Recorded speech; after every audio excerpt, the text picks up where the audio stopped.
Here's a few news articles that I thought looked pretty good. Microsoft is now going to update Windows 10 and Windows 11 only once a year, which sounds like a great idea. Ever since Windows 10 came out, they've been rushing out patches about every 3 months, and they've been full of bugs and causing disasters. Hopefully they can test it more and only put it out once a year. Also, everybody I think that had to use Windows had to find some way to turn this off because every 3 months they would break everything and ruin it. And you had to find some way to block these updates. So hopefully they will improve the quality of their updates and have less of them. So in China, they've got video footage, which has gone viral in China, of how people will drag you off because they say you've been exposed to COVID, send you to a quarantine center, give you a test, and while you're there, they will kill your pets. And they're upset about how cruel this is.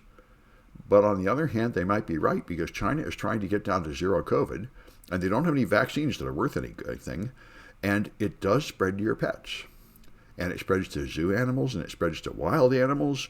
They found it in minks and deer and cats and dogs and otters and lions, and it killed 3 tigers last week. It's crazy. This thing is like out of a science fiction movie, spreading from species to species. So I don't know how we're ever going to get rid of it, unless you can vaccinate all the wild animals, and I don't know how you could do that. Put it in the water supply or something. I don't know. Anyway, as you know, we're hitting a real time of serious political turmoil in America, and a lot of people are getting involved in protest, and people who apply for jobs are scrubbing the campus political activism. This is something you may have to do. I remember shortly after the January 6th insurrection, several major companies stopped donating to right-wing causes for about 3 months, and then they started donating again. And if you just do a heartless risk assessment, I would say the odds are at least 60% that the Republicans will take a large majority in 22, and that Trump will seize power in 24, whether he wins or not, and then refuse to leave, and that'll be the end of American democracy. And so, if you plan to continue doing business, you're going to have to be willing to cooperate with that government and not resist it. So you might want to erase your history of previous opposition to it if you plan to stay here and thrive under that regime. And I think that's the kind of thing these students are thinking there. We'll see what comes of it all. But so far, I don't see anything going to stop it. Republicans are increasingly doubling down on just ending democracy and replacing it with autocratic rule. So, and I do not see the Democrats having the strength to stop them. I was just listening to another podcast this morning of a guy whose father had been in in Europe when the Nazis rose. And he said, he was out on the street a few months ago. He said, I don't understand why everybody isn't out on the street right now protesting. He said, well, they don't believe it could happen here. And he said, do you think we thought it could happen where we were in Europe? We thought it couldn't happen there. But it happens. Anyway. So the Republicans now want to decriminalize marijuana. And I think they've been the ones that have been holding it back all this time. So I don't know why. One cynical analysis is that now there's a chance for white people to get rich off it. I don't know. But anyway, certainly it would be a good thing to decriminalize marijuana at the federal level. It's ridiculous that it's illegal. So hopefully something will come of that. So far in 2021, the year is not over yet, but there have been $680 million stolen, plus another $600 million that was stolen and just given back. So the cryptocurrency space continues to be rife with outrageous fraud. A digital autonomous organization founded in like 2 days to buy one of the few remaining copies of a draft of the United States Constitution and put it on a museum or something.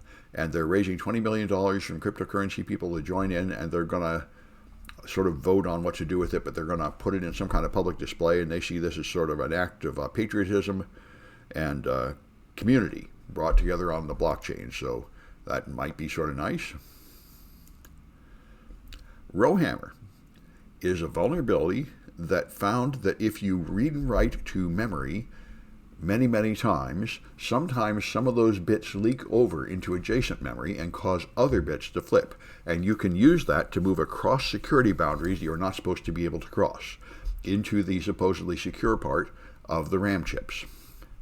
And they've now found that all the new chips that have defenses against this are vulnerable again, because the previous technique only tried reading and writing to the same memory millions of times exactly the same thing, and now they made a fuzzer that will write in a sort of random pattern all over the place, and it turns out that there are patterns it can find that way that will repeat the effect. So essentially every part of RAM is vulnerable to this attack again. So we'll see what happens. This and Spectre and Meltdown, the speculative execution vulnerabilities, have shown that there are serious hardware vulnerabilities in almost every part of our current hardware stack, and they are not easy to fix at all. And all the fixes have been pretty weak and fallen before too long. This is Ed Bott. Probably, he's been a Microsoft insider for decades. He's an expert on Windows and every version. He's always completely supporting Microsoft and championing their side in things, and even he's had it with Microsoft this time, because they've decided they're going to turn off support for Windows 10 in 2025, and nobody can update without buying new hardware, because they require ridiculous things you can't have in your old machine. And if you override it to put Windows 11 on a machine without the right hardware, then they won't let you have updates either. So after 2025, there's just going to be a huge pile of Windows machines that can't be made secure anymore. And they tried this with Windows XP too, and I think he's right. The only thing Microsoft is going to have to do is just knock it off and continue putting out updates for Windows 10 for at least several more years beyond this 2025 date. It is, and there's no clear reason why they require new hardware for Windows 11. It just seems to be some pointless attempt to extract more money from people or something. Anyway, I'll stop the news.